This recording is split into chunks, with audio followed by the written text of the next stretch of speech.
Hello, everyone, and welcome to NARUC's Grid Resilience Framework Workshop, a practical application webinar. My name is Hailea Quinn. I'm a policy advisor for NARUC Center for Partnerships and Innovation, and I'm delighted to have you all attend this particular webinar. This is a part of a larger technical assistance effort supported by the U.S. Department of Energy's Grid Deployment Office, with the main goal of helping states meet their grid resilience implementation goals. There will be a link in the chat for more information about a quick TA opportunity that we are providing. Today's webinar is going to be led by Miles Collins from Berkeley Lab, excuse me. And just one second, I lost his bio.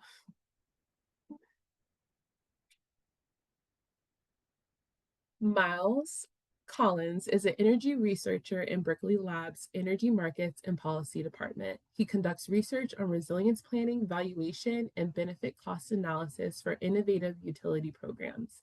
He has 17 years of experience in energy policy, strategy, and analytics, including 13 years in the utility industry. He served as the Energy Services and Utility Rates Manager at Burbank Water and Power, principal consultant at Nexent, now Resource Innovations, and manager of customer service business planning at Southern California Edison. He holds a PhD in policy analysis from the Rand Graduate School, a Master of Public Policy from UCLA, and a Bachelor's of Science in Environmental Engineering from Northwestern University. Thank you, Dr. Collins, for joining us today, and we will be really excited to hear your take on the grid resilience framework and how you were able to apply it and your work and some of your upcoming work this year. And on to you. Thanks so much, Hailea. It's a pleasure to be speaking with everyone today. If you can go to the next slide for me. Thank you. So I'm going to give a brief overview of NARUC's resilience framework. And I'm not an author of the study, but I am a consumer as I've been looking at approaching resilience planning using the framework. After the brief overview, I'll take a look at how to apply the framework to wildfire mitigation planning. So in 2023, NARUC initiated a project to help state utility regulators identify and address resilience efforts in their jurisdictions. With funding from the U.S. Department of Energy's Grid Deployment Office, NARUC sought to better understand the needs of its members to respond to investment proposals, to enhance and to plan for resilience within their jurisdictions. So with facilitation help from E9 Insight, NARUC held meetings across the U.S. with state regulators to hear about their needs and challenges. Then, based on this information, NARUC established 3 peer learning cohorts focused on specific topics. So one was resilience metrics, second was resilience valuation methodologies, and then the third was regulatory mechanisms to support grid resilience. Now, these 3 cohorts were part of the larger DOE cohort series, Energy Security and Grid Resilience cohort, sponsored by the Office of Cybersecurity, Energy Security, and Emergency Response, or CSER, and Grid Deployment Office in collaboration with NASIO and Pacific Northwest National Lab. So the need for a resilience framework emerged through the work of these 3 cohorts. Now, the framework's not a how-to guide for developing specific actionable grid resilience plans, but instead it helps gather valuable information for decision makers to use to generate positive outcomes and to be able to meet stakeholder needs. To be useful, it was clear that the resilience framework needed to be adaptable to a wide range of regulatory contexts and regional threats, and flexible to meet a variety of resilience applications. It serves a few purposes. So on the right there, we see it guides regulators. So it's designed to help state agencies and utility commissions identify questions they can ask when considering resilience investments and planning processes. It aids other decision makers. So apart from regulators, the framework considers other state agencies and stakeholders who are involved in or affected by grid resilience and looks for ways they can participate in resilience-related discussions and decision-making. And then it supports grid and resilience planning. So it aligns with NARUC's broader goal of providing resources that promote thoughtful decision making in emerging areas of policy and technology. Um, if you go to the next slide, please. So this diagram is from the report. It covers shows the 6 components of the framework, and I'll be touching on each of these in light detail up front, and then in more detail through the application of wildfire resilience planning as we get farther into the presentation. But we'll start with goals and objectives in the upper left and move clockwise around framework to cover use cases, definitions, process leadership participation, design questions, and implementation. So it can be used in any order or combination, as the report notes. As regulators and state energy offices gather more experience in reviewing resilience proposals and conducting resilience planning, they may choose to use the framework in a more linear fashion. Next slide, please. So I'll walk through each of these briefly to give an overview. So the cohort participants, the 3 cohorts that I noted, noted that state regulators and energy offices may have been reviewing resilience proposals in some cases in a vacuum, either due to time constraints or lacking appropriate context for the proposals. They recognize that having a set of goals and objectives is an important piece of their process that may have been lacking or not perhaps adequately expressed prior to making decisions. So as a result, success was more difficult to recognize and measurements of progress were difficult to contextualize because there were few to no points of reference for progress or success or failure. So to help decision makers address grid resilience, it may be helpful to clarify and agree on the ultimate vision for a resilient grid in the state, which this framework characterizes as the resilience goal, as well as milestones on the journey to that future, which in this framework are considered the objectives. So goals are high level and objectives are more specific. Next slide. So the cohort participants also noted that the inclusion of use cases and example scenarios in this framework can help them apply these concepts to their jurisdictions and specific circumstances. A few examples of use case areas are here on the slide. So we have policy implementation, long-term planning, grants for community solutions, investments, and programs that are focused on customer-oriented solutions. So by looking at different possible scenarios, stakeholders can apply the framework to specific contexts and outline potential needs and pathways to reach the relevant goals or decisions. Next slide. The process of developing resilience programs or conducting planning for resilience, it benefits from establishing a set of shared definitions for resilience terminology early on in the process. The system's changing, the way we use it's changing, and there's a need to educate new stakeholder groups and keep people up to speed on a common set of terms and definitions. In this framework, the report provides some definitions as starting points for discussion. I'll touch on this one here for resilience, which is defined as the ability to prepare for threats and hazards, adapt to changing conditions, and withstand and recover rapidly from disruptions. I'll just note within this definition, there's 4 verbs there. There's prepare, adapt, withstand, and recover, and we'll touch on those a bit in future slides. Next slide. And a key feature of the regulatory development is the nature of the process itself. So roles and responsibilities with changing risks, new communities leveraging the grid and new resources being added. It's important to understand who's doing what the roles and responsibilities are of the different entities that are involved. When a resilience event or an outage occurs, there may be multiple state and local authorities that play a role in providing services for the community. And state policies may identify a specific agency as the lead agency on certain topics. The importance of process leadership And participation is also applicable within a PUC.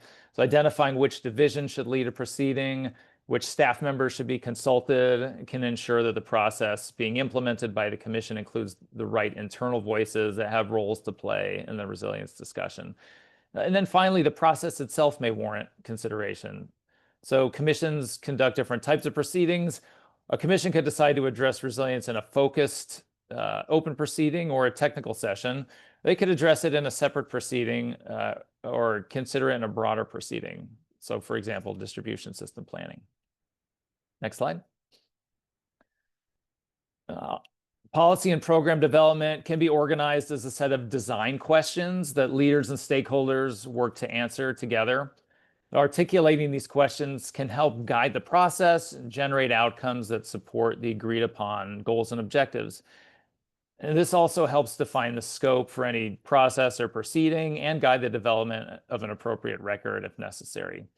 It's the added benefit of ensuring that the effort can stay focused on the goals and objectives. Next slide.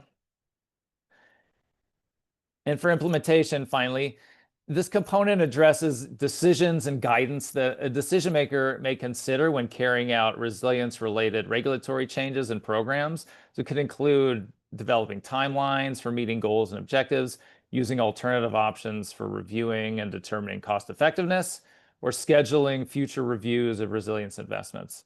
So regardless of how implementation proceeds, there should always be a clear pathway for the ongoing review of investments, metrics, and programs so that relevant goals and objectives are being met.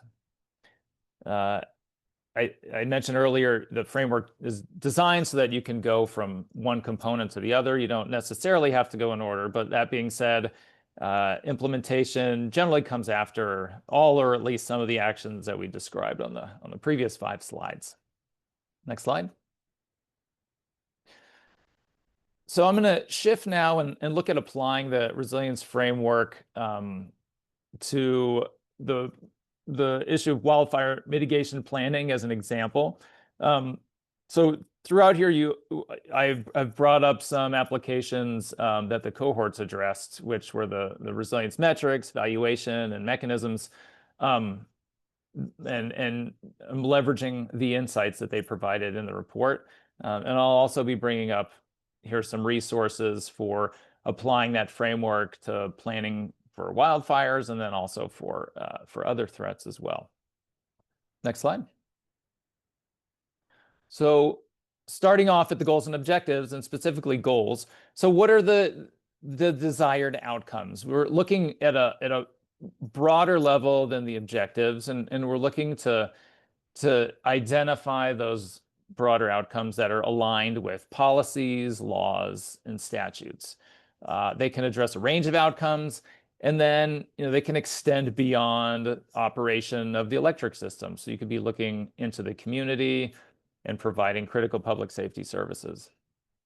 The graphic there in the bottom left is from the California Office of Energy Infrastructure Safety. So throughout the presentation, I'll be leaning on examples from utilities and from commissions and in particular California for some of these. That's guidance on what should be included in the wildfire mitigation plans, and it's guidance that the Office of Energy Safety puts out for guiding the IOU's the wildfire mitigation plan. So you see there, it says that the corporation must summarize the primary goal, plan objectives, and framework for the development of the base wildfire mitigation plan for the 3-year cycle. So I did go through and I picked out a couple higher level goals that I thought were illustrative. Southern California Edison's wildfire mitigation plan was just filed not very long ago. I think it was last week for the next 3-year cycle. They identify their primary goal as to reduce the risk of wildfires associated with utility equipment and to reduce the scope, scale, and frequency and impacts of public safety power shutoffs. Looking outside of the realm of wildfire mitigation planning, There's an example from Con Edison where they're looking to increase resilience from extreme events, decrease customer outages and disruptions, and reduce restoration costs. So these are again, the broader level goals that can be supported by objectives. Next slide, please. If we're looking to align with policies, laws, and statutes, this slide shows the result of some work we had done on resilience planning requirements for regulated utilities.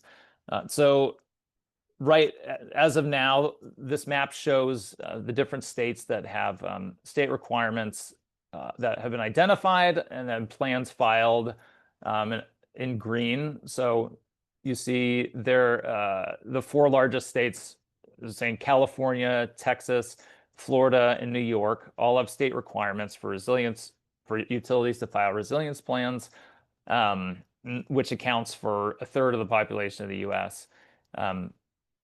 Between May 2022 and June 2024, and more than 30 regulated utilities that filed resilience plans under the requirements across the country. And so within that work that's cited there down on the left, a good resource for actually being able to go in and it has links to the different state requirements here, which can help on alignment of setting goals. And I'll note too, that these severe weather events that we see are common catalysts for legislative or regulatory action on resilience planning requirements. So an example, in California in 2018, there was a catastrophic wildfire season, and the state legislature afterwards passed Senate Bill 901, and that mandated that the utilities submit wildfire mitigation plans. In subsequent years, the CPUC, the Public Utility Commission, and the Office of Energy Safety that I had mentioned before built out more specific requirements for the plans and then the associated reporting requirements. And there's a similar situation in Florida. 2019, they passed SB 796 in response to catastrophic hurricane season the previous 2 years, and the utilities there filed storm protection plans now. So the states can require that resilience plans address a range of hazards, or they may focus on specific extreme weather events like storms and wildfires. Next slide. So objectives, this is the next level down from goals, and these are more actionable items that are more specific. And again, I put a few examples here from the same Southern California Edison Wildfire Mitigation Plan. There's 8 objectives that align with the overarching goal they've set out. Here's 3 of them here. You can see that if I look at the first one, it talks about continuing programmatic development of covered conductor and targeted undergrounding of distribution lines. Toward the end, it talks about reducing the potential frequency and duration of public safety power shutoff events, or PSPS. These are, if we look ahead towards how we're actually going to measure progress toward the objectives, these objectives contain sort of a description of the level of resilience in terms of, sorry about that, my dog, covered conductor, and then also undergrounding. So those aren't so much outcomes, but are more descriptions of the level of resilience, and that aligns with what we call attribute metrics. So they contribute to the resilience of the system or of a community, but they don't necessarily describe what the outcome is. So by tracking these, though, you can connect the performance of the infrastructure with the characteristics inherent in those attribute metrics. The other component of that objective are what we call performance metrics. So these are more outcome related. So they describe the effectiveness of resilience investments by trying to quantify the extent to how they've reduced the negative impacts of outages or of resilience events. So these we'll get into what these are, but these are things like the outages, The potential frequency and duration of PSPS events is mentioned in the objective. Next slide. So this diagram here shows what's typically called the resilience trapezoid. It's a graph that shows a common visual representation of resilience, where you have like the level of service or the level of resilience on the y-axis, and then going across is time. And you see the trapezoid is formed when you go through and you are subject to a hazard. There's power that's lost. The grid is impacted. Service level drops. It is sustained for a while at a lower level, and then power is restored, and the grid resumes its normal state. So it forms this shape of a trapezoid. There's different versions of this graph, of this figure. They're similar. This one has 3 different phases, and I put this on here so that we could illustrate. This gives a good illustration of the attribute metrics I had mentioned. As you go left to right across the x-axis through the event, you cover the different components of that resilience definition, which would be the anticipation of the event, being able to withstand the impact of the hazard, adapting to the hazard, and then recovering from it. Next slide. And so this is a list of attribute metrics that align with those resilience phases.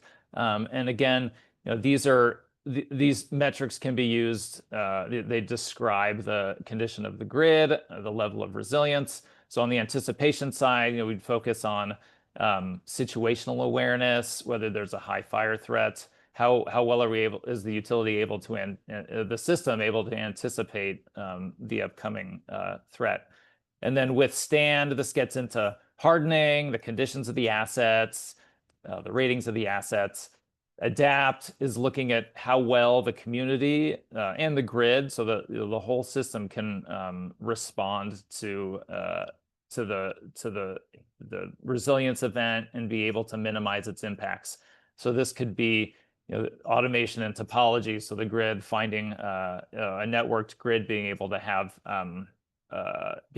more ties and being less susceptible to vegetation falling on a line somewhere. You could have emergency backup power. Then there's these items, there are social indicators and community resilience, which get at the broader idea of the community resilience. And finally, the recovery metrics, which get into the accessibility of the system and the grid, and power restoration. Next slide. So again, thinking outside of the grid itself and looking at the broader community, this slide just shows a couple examples of measuring community resilience. One's from Southern California Edison, and the other's Pacific Gas and Electric. So Southern California Edison developed their own community resilience metric, which is a combination of a number of different indicators of sensitivity, like health risks, housing quality, and then they have a number related to specifically to adaptive capacity, or how well the community can adapt to, let's say, a power outage. The figure on the right shows the scores that they have based on the geography within their service territory. And Pacific Gas and Electric uses what's called the baseline resilience indicator for communities, which is a publicly available index. And they've gone through and used that to represent the ability of the community to adapt and how resilient the community is. So a few different ways of looking at that component of resilience. Next slide. Now I'll get into the performance metrics. So we'll start with ones tied to reliability. And I'll go over these just briefly, but the reliability indices are defined by IEEE, and they were first developed in 1998. They're normally calculated and reported annually, which is in contrast to resilience metrics, which tend to be more focused on specific events.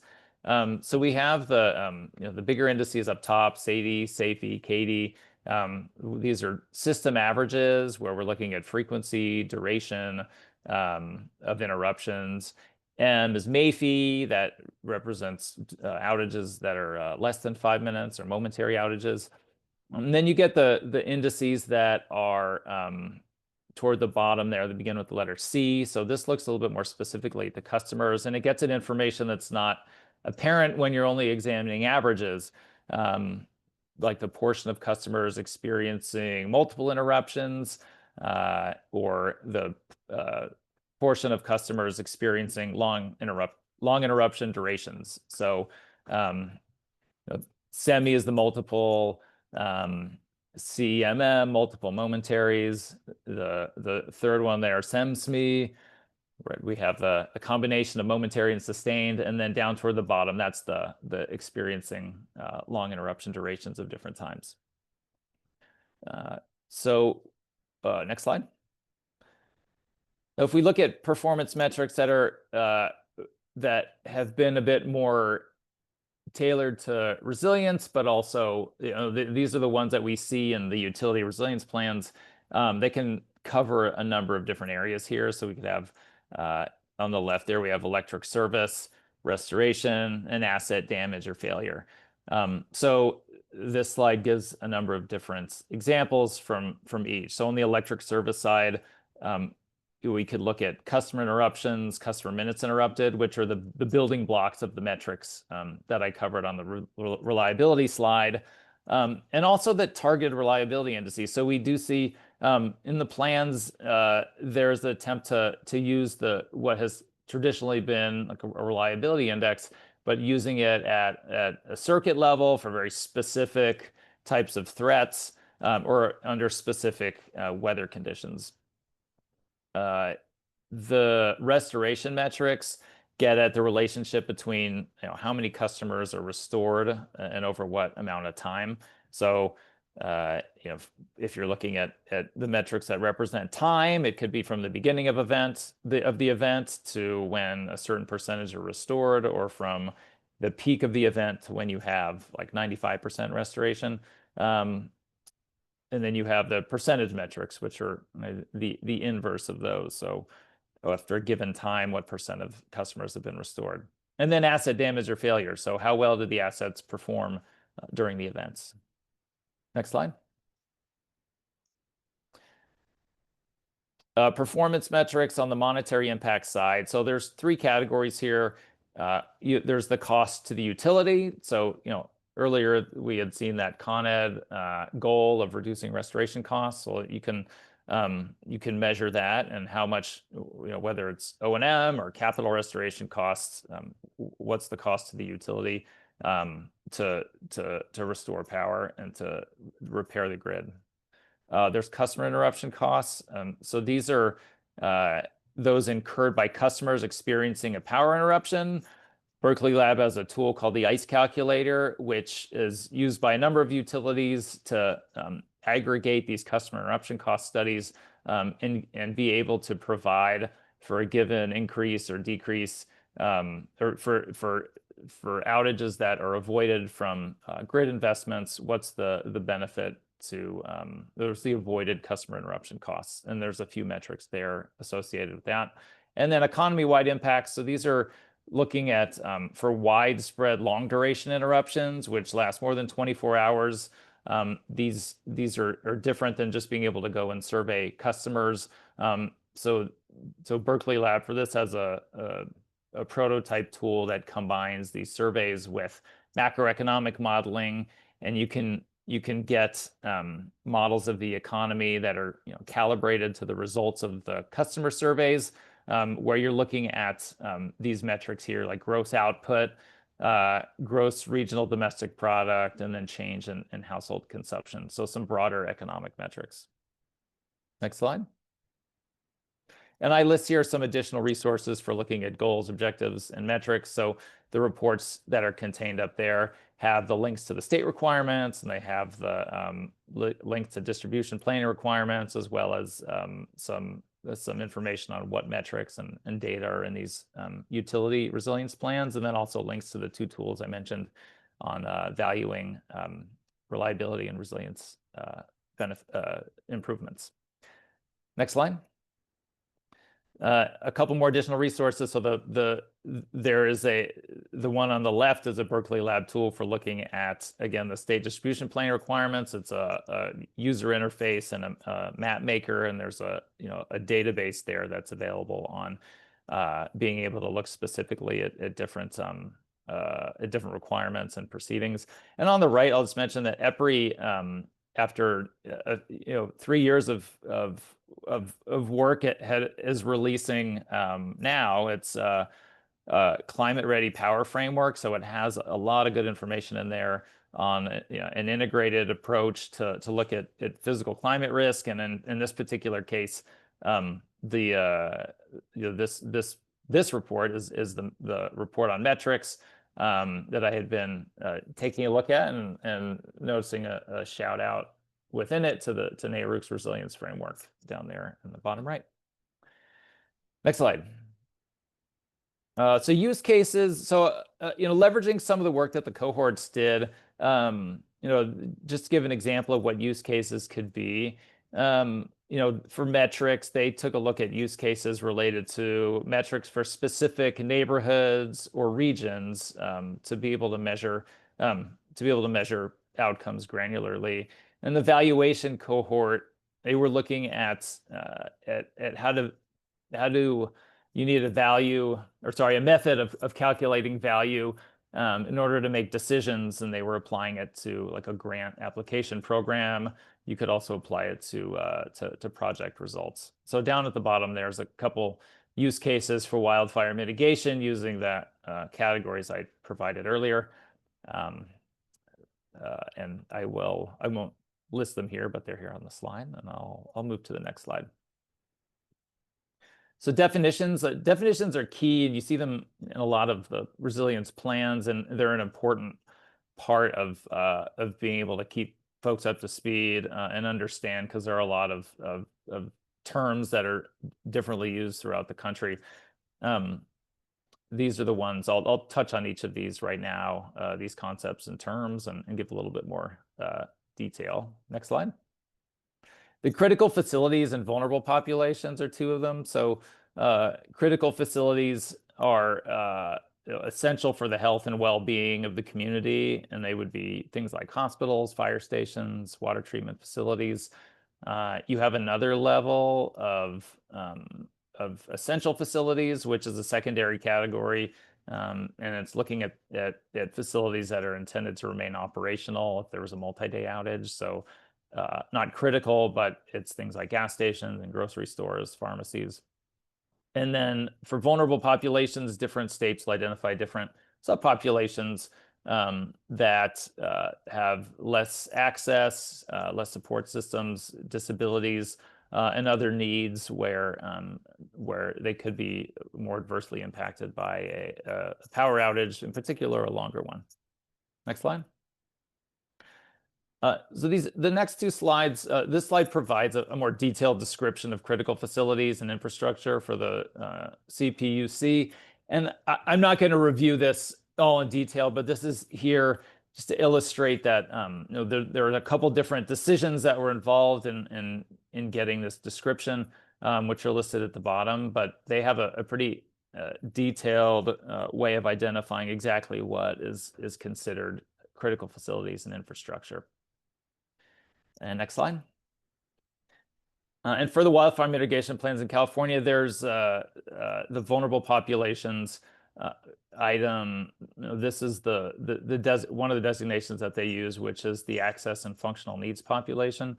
And there's a definition here, and it is some of the factors that I had listed in describing as folks that have access issues are ones that need special consideration if there's going to be a public safety power shutoff event. And so it's good to know where those customers are. and be able to keep their needs in mind. On the right there is just a graphic showing within Southern California Edison Service Territory that they have the heat map of where those customers are. Next slide. Event severity level. So that's another definition that's key. There's different ways of categorizing event severity. So there's the traditional blue sky, gray sky, black sky, where you're looking at normal conditions versus conditions that pose reliability concerns. And then for black sky, these are the severe catastrophic events. There's a designation of major event day. So this comes into play for the reliability indices in that these major event days are statistically determined based on 5 years of reliability history for a utility. And it's a way of being able to take out the very large impactful days, those outlier days from outage data so that you can compare reliability performance. Major event days often, but not always, overlap with what would be considered a resilience event.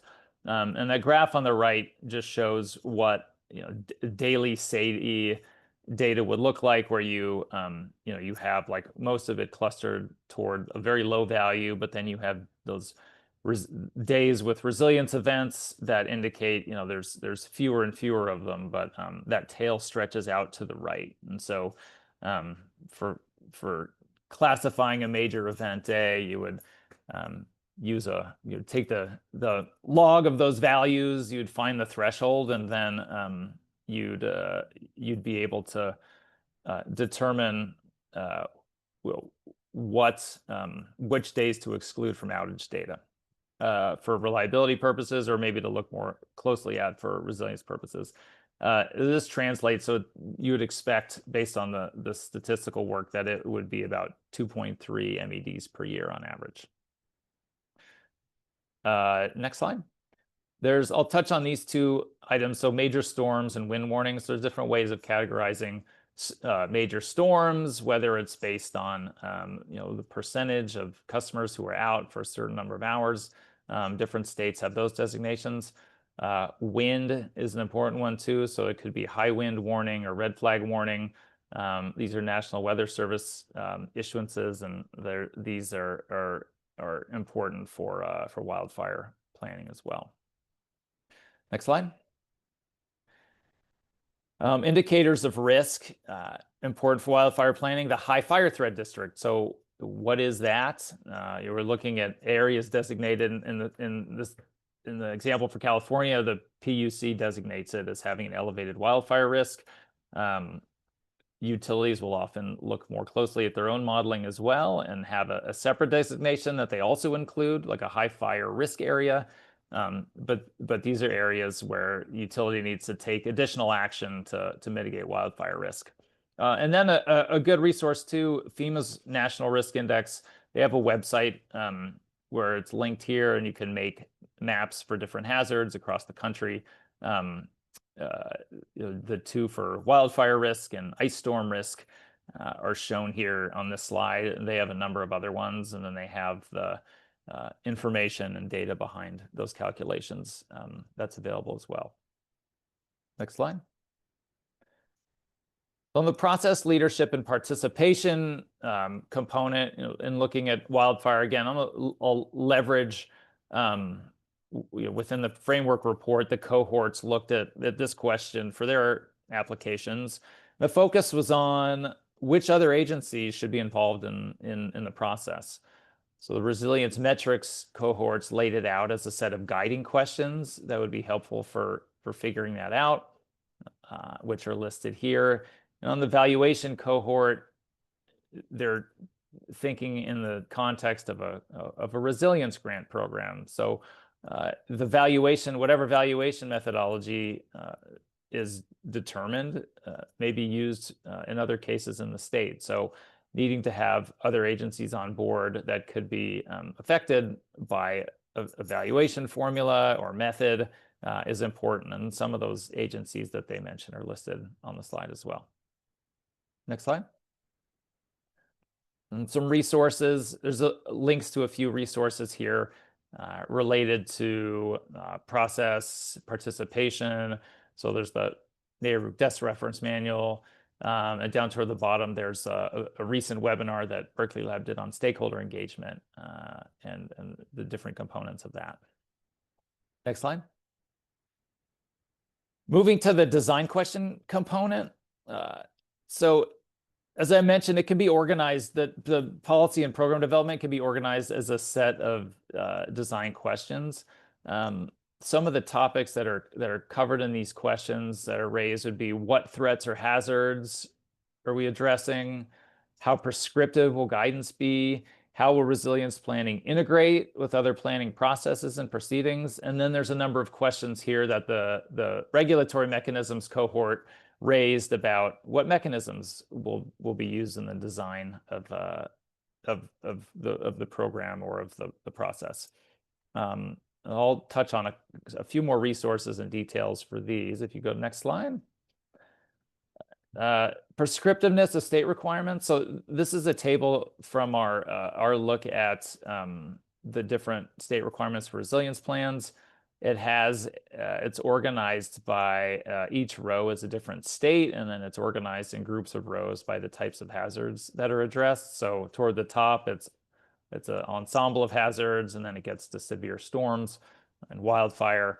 The different colored circles indicate how prescriptive or flexible the guidance is related to each of the factors listed in the columns. So whether it's on vulnerability assessment, if something is more prescriptive, so the darker red, it's the extent to which the guidance defines requirements for analysis frameworks and performance metrics. For the lighter orange ones, it's less prescriptive, it's more higher level. And then for the blue, there's more flexibility on what should be in the plans and what shouldn't. So again, there's links here and there's examples in that report about how the guidance is worded. Next slide.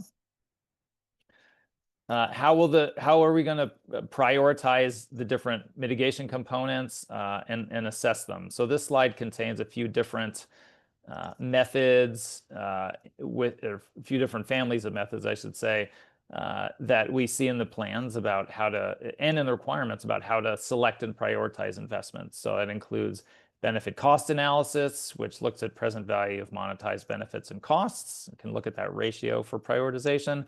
There's the risk-based analyses, which can estimate cost effectiveness using risk reduction benefits and can rank it based on a risk spend efficiency. And then there's multi-criteria assessment, which is useful when there's certain benefits that are difficult to quantify and can use composite indices of scores and weighting for each criteria. Next slide. And then the design question of integrating resilience planning into other parts of the planning processes. This is a diagram, and there's a link here to Berkeley Lab's integrated distribution system planning. So again, it's a systematic approach to look at distribution system planning to satisfy customer service expectations, and then the different objectives that the state or the utility might have, and then for grid needs and design planning.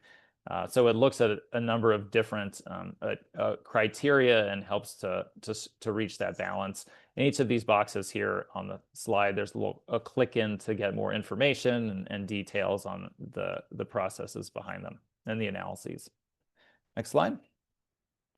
I'll just touch on this. This is in the report, but the regulatory mechanisms cohort put together a taxonomy of mechanisms as part of the work that they did, which is in the appendix of the report. So you can look at the different mechanisms that you could use in the design, like mandates, incentives, and market structure. And it gives a description and examples of each one. Next slide.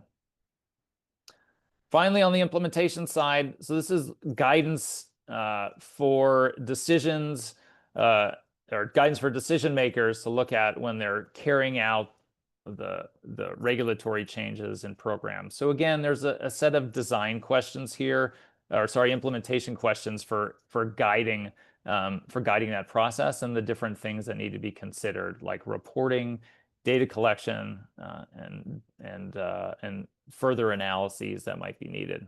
So if you go to the next slide, This just shows an example from the Office of Energy Safety in California of how granular some of that data reporting can be. So this is the template for reporting on wildfire metrics, and it's broken up by, you can see the high fire threat tier, the line type, the different, what caused the outage, and what the risk driver is, and the geography is broken up in there as well. So it can get very detailed in order to get that right level of reporting. So it's important to determine, what do you have the capacity to be able to consume, and what's going to be helpful for the future and assessing the program.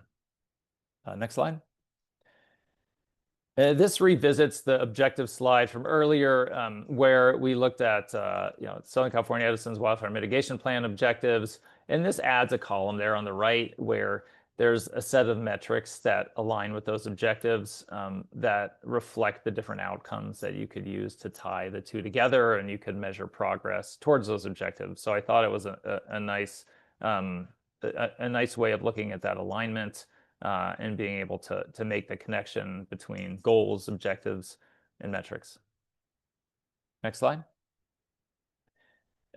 On evaluation and prioritization, so there's a few different ways of a few different analyses that are in the plans, that are in the utility resilience plans. Ex post analysis is one I'd like to touch on. So this is being able to compare performance of the grid both before and after implementing resilience measures. In an ideal ex post analysis, you'd be able to control for various factors like weather that could impact system performance in order to isolate the impact of whatever the resilience measure is that you're implementing. That can be challenging for resilience events, but we see more and more utilities that are trying to do it, and trying to set up that experimental design process within, like, as you're beginning to design the implementation and move forward with deploying whatever technology or measure that might be. So ex ante analysis, this is backwards looking. So this is when you're trying to determine what impacts would be from implementing resilience measures moving forward. You can leverage information from your ex post analyses to predict future performance, which can be very helpful in assessing future grid investments. So the bottom right there's an example of Portland General Electric implemented safety adjusted protection settings on devices within a high fire risk zone in order to reduce ignition risk during fire season. So in order to analyze the system-wide reliability impact of it, they looked at an ex post analysis to compare SAIDI, and MAFI during the wildfire season in 2019, 2020 before implementation with that after implementation. And they found that there were slightly longer interruptions during extreme weather days, but a negligible impact on reliability indices. So again, the kinds of being able to control for certain factors as much as you can to be able to see what the impact is to metrics. Next slide. And this is I guess the penultimate slide here, but looking at considerations for using the framework, it's important to look at the environment of the state agency, utilities, and customers, so it can be adaptable, and to look at the needs of the state and what needs have been expressed by stakeholders, and then the intention too. Why is grid resilience being addressed? And this can help to adapt the framework for other types of threats and other types of scenarios. Next slide. So this has my contact information and a link to more of our publications. I'm happy to answer any questions that come up if anyone would like to email me. If you go to the next slide, I'll just put in a note here that we've been doing a set of resilience planning webinars for resilience events. We had one in March on wildfire planning. There's going to be one on June 16th. for severe storms, and we'll look at hurricanes as well. So we'll talk about some of the data metrics and analyses that are specific to those. And then what's really neat is that we'll have a panel of folks from state agencies. There'll be 4 people talking about planning processes in their states in the East, Southeast. And then we'll also have 3 utility subject matter experts that are talking about specific resilience plans and projects in their state. So love to have you attend that as well. And there's a little registration link on the slide.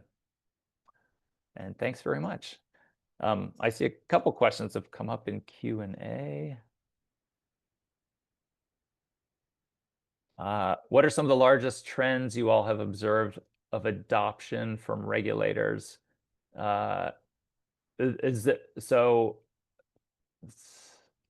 Which is this adoption for on decisions? If this is adoption on decisions, let's see, we don't cover the decisions there, but I can send Haile a link to some of the information perhaps that we see on outcomes from these from regulatory proceedings, and perhaps you can share it. Next question, any guidance on applying the framework ahead of rate cases? Would you say that this is a preparatory tool to make rate cases more informed? I'm a little lost on when this should be used or when it is optimal to use. So I think both on applying the framework, and Haile, feel free to jump in on this one too. I think I think it could be either this is really covering it could cover, that's a good question. It could cover the design of programs and solutions that would perhaps lead into a rate case. I think it could be after. I would probably say both here. I hadn't thought about the ideal timing for what the implementation would be, but apart from even rate cases, there could be other proceedings as well that might not relate specifically to what the rate case is, but where these resilience investments could be addressed separately from that. So how do you see the role of satellite data for resilience? We have a number of links in some of the reports there to the data sources that utilities are using to do their vulnerability assessments. So there's a whole section in the in the data metrics analyses related to vulnerability assessments and what different utilities are doing, and it goes into more detail on where they get their information on hazards, where they get their information on exposure data. So some of that is information that is publicly available and generated, and that could then be like, apart from the satellite data, the downscaled climate models that utilities can use in their planning processes in order to characterize what those threats are and what the exposure of their assets are. I think there is an aspect on the anticipation side as well, for those attribute metrics, like being able to anticipate what the threat is going to be, and whether that's characterizing, whether it's characterizing, I guess, whether it's more on the situational awareness side, like, I guess the cameras aren't necessarily satellites, but being able to see what's going on in real time versus what's the condition of the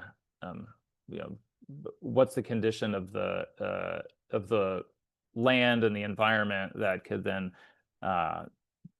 that could contribute to what would be potentially like a fire potential index, and one that could be changing and updated on a regular basis. With that, I don't see any other questions. I'll hand it off to Jeff to close out. Thanks, Miles. Hi, Jeff Loiter here. I'm part of the team at NARUC Center for Partnerships and Innovation, and I want to briefly tell you a little bit about a workshop that we're running on Sunday morning of our Summer Policy Summit, which is coming up in July in Boston.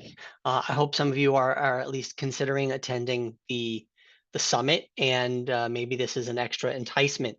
On Sunday morning, you'll get a chance to um, really work with this framework in more detail and start applying it to a situation that's of interest and of concern to you and your jurisdiction and your agency. Our objective is that you will leave this workshop with really some tangible, at least one, hopefully it may be a few goals and objectives, which is one of the earlier sort of phases in the framework. Decide what it is you really think you want to aim for and try to accomplish towards the resilience goals and objectives. Again, that's relevant for you. It may not be wildfires. A lot of great information from Miles here on that, but if you're at another jurisdiction, you may have other resilience concerns. And so the workshop will be an opportunity to talk with some experts, including some of the authors of the framework, have some facilitated discussions with your peers. Fair warning, we're going to ask you to spend a little bit of time in some quiet individual reflection and journaling, but we're not going to grade you on that work. Don't worry. It's for you to have that tangible outcome at the end to take back and then continue working on with your peers at your agency and in your state. We know you have a lot of demands on your time. I hope that the opportunity to spend a couple of focused hours without distractions from other things is appealing for you. And I hope that it also being on Sunday morning helps get you in the mode and learning mode and mindset for the rest of the conference for the Summer Policy Summit. As a bonus, we're giving you breakfast. Breakfast will start at 8. The work and the workshop will start promptly at 9, and we hope you will consider it. If you're interested, you have to submit a separate registration. There's the link. Thank you, Jessica. Please feel free to reach out to myself or to Hialeah if you have questions about this. And we hope you'll consider it, and we look forward to seeing you in July in Boston. Any last words, Hialeah?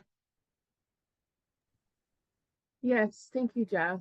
On behalf of NARUC, the Grid Deployment Office, and LBNL, we are excited that you were able to join us today. Thank you for your time, your attention, and your participation in today's webinar. As you mentioned, this is a larger part of a technical assistance series that we are doing. And we hope that you were able to gain some valuable knowledge and tips to apply the framework in your work. And we hope to see you in July.